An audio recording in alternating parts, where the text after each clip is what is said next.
तो फ्रेंड्स, आज हम लोग पढ़ेंगे करंट अफेयर के 10 मोस्ट इम्पोर्टेंट क्वेश्चंस के बारे में जो आपके आने वाले परीक्षाओं के लिए इम्पोर्टेंट हैं और उनमें आने की संभावनाएं भी हैं। तो आइए देखते हैं। पहला क्वेश्चन है, माउंट एडम्स एक स्ट्रेटो ज्वालामुखी किस देश में स्थित है? संयुक्त राज्य अमेरिका, रूस, इंडोनेशिया, ऑस्ट्रेलिया। तो इसका आपका ऑप्शन हो जाएगा संयुक्त राज्य अमेरिका में। इसकी थोड़ी सी डिटेल देख लेते हैं। वाशिंगटन का सबसे बड़ा ज्वालामुखी माउंट एडम्स हजारों सालों तक निष्क्रिय रहने के बाद भूकंपीय गतिविधि में वृद्धि दर्शाता है। यह वाशिंगटन राज्य यूएसए में स्थित एक स्ट्रैटो वोल्केनो है जो 12,277 फीट और 3,742 मीटर ऊंचा और 18 मील 29 किलोमीटर चौड़ा है। माउंट एडम्स राज्य की सबसे ऊंची चोटी माउंट रेनियर से आयतन में बड़ा है। यह 1250 वर्ग किलोमीटर की ज्वालामुखी क्षेत्र का हिस्सा है जिसमें कम से कम 120 ज़्यादातर बैसाल्टिक ज्वालामुखी हैं। ज्वालामुखी में 10 से ज़्यादा सक्रिय ग्लेशियर हैं जो आसपास के पारिस्थितिकी तंत्र को पानी की आपूर्ति करते हैं। इसका अंतिम विस्फोट 3800 से 7600 साल पहले पाषाण युग के दौरान हुआ था। नेक्स्ट क्वेश्चन, सेकंड क्वेश्चन है, किस मंत्रालय ने ई माइग्रेट V 2.0 वेब पोर्टल और मोबाइल ऐप लॉन्च किया है? तो इसका आंसर हो जाएगा विदेश मंत्रालय ने। इसकी डिटेल देख लेते हैं। विदेश मंत्री डॉक्टर एस जयशंकर ने दिल्ली में ई माइग्रेट V 2.0 वेब पोर्टल और मोबाइल ऐप का उद्घाटन किया है। ई माइग्रेट पोर्टल भारतीय श्रमिकों के लिए सुरक्षित और कानूनी प्रवास को बढ़ावा देता है। यह नया संस्करण भारतीय प्रवासियों के अधिकारों और सम्मान की रक्षा के लिए सरकार की प्रतिबद्धता को दर्शाता है। यह संयुक्त राष्ट्र सतत विकास लक्ष्यों के 10 अनुरूप हैं जो सुरक्षित और जिम्मेदार प्रवास का समर्थन करता है।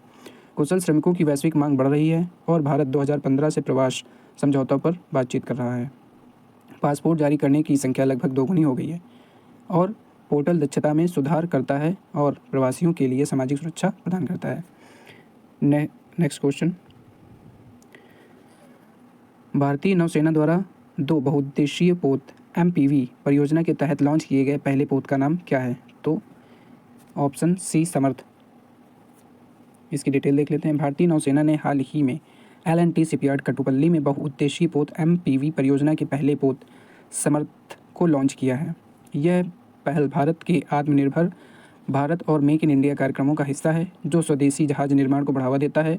समर्थ, जिसका अर्थ है समर्थक, को जहाज़ों के खींचने, लक्ष्य लॉन्च करने के लिए और हथियारों का परीक्षण करने सहित विभिन्न भूमिकाओं के लिए डिज़ाइन किया गया है। यह पोत 106 मीटर लंबा, 16.8 मीटर चौड़ा और 15 समुद्री मील की गति तक पहुंच सकता है। यह परियोजना समुद्री रक्षा में आत्मनिर्भरता पर नौसेना के फोकस को मजबूती प्रदान करती है। नेक्स्ट क्वेश्चन देखिए। ट्रीज पहल जो समाचारों में देखी गई थी, इसका उद्देश्य किस क्षेत्र में मरुस्थलीकरण से निपटना है? तो इसका ऑप्शन बी उप सहारा अफ्रीका हो जाएगा। इसकी डिटेल देख लेते हैं। उप सहारा अफ्रीका में छोटे किसानों की सहायता के लिए स्थापित ट्रीज पहल खाद्य सुरक्षा बढ़ाने और मरुस्थलीकरण से निपटने के लिए वन उद्यान बनाने पर केंद्रित है। 2014 से इसने सेनेगल, केन्या और युगांडा जैसे देशों में 50,000 से अधिक परिवारों का समर्थन किया है। पेड़ों की कृषि पद्धतियों में एकीकृत करके ट्रीज का उद्देश्य मिट्टी की उर्वरता में सुधार करना, फसल की पैदावार बढ़ाना और जलवायु परिवर्तन के खिलाफ सामुदायिक लचीलापन मजबूत करना है, जिससे वैश्विक जैव विविधता और पारिस्थितिकी तंत्र बहाली के प्रयासों में योगदान मिलता है। आइए नेक्स्ट क्वेश्चन 5। 5वें राष्ट्रीय जल पुरस्कार 2023 में किस राज्य को सर्वश्रेष्ठ राज्य का पुरस्कार मिला है? तो इसका option A Orissa right answer होगा। इसकी डिटेल देख लेते हैं। 5वें राष्ट्रीय जल पुरस्कार 2023 की घोषणा नई दिल्ली में की गई। उड़ीसा ने सर्वप्रथम राज्य का पहला पुरस्कार जीता जबकि उत्तर प्रदेश ने दूसरा स्थान जीता। गुजरात और पुडुचेरी ने संयुक्त रूप से तीसरा स्थान हासिल किया। केंद्रीय मंत्री CR पाटिल की अगुवाई में आयोजित इस कार्यक्रम का उद्देश्य जल संरक्षण और प्रबंधन में प्रयासों को मान्यता देना था। स्थायी जल प्रथाओं के बारे में जागरूकता को बढ़ावा देते हुए विभिन्न श्रेणियों में कुल 38 विजेताओं को सम्मानित किया गया है।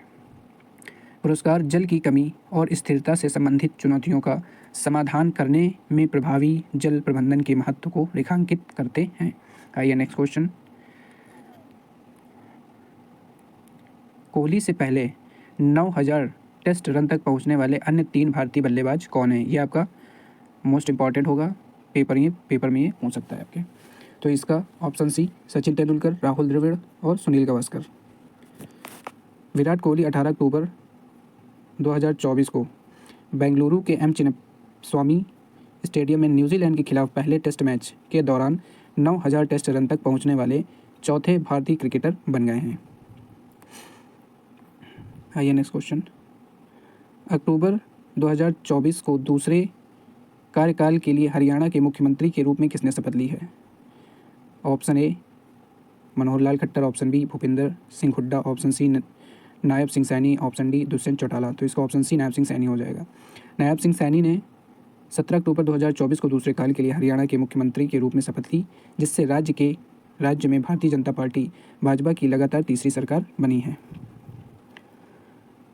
नेक्स्ट क्वेश्चन, ये भी आपका मोस्ट इम्पॉर्टेंट क्वेश्चन है, पेपर में पूछा जा सकता है। भारत के मुख्य न्यायाधीश CJI DY चंद्रचूड़ को अपना उत्तराधिकारी बनाने की सिफारिश की है। ऑप्शन ए न्यायमूर्ति S Abdul Nazeer, option B न्यायमूर्ति संजीव खन्ना, ऑप्शन सी न्यायमूर्ति NV रमन्ना, ऑप्शन डी न्यायमूर्ति UU ललित। तो इसका ऑप्शन बी न्यायमूर्ति संजीव खन्ना जी को चुना गया है।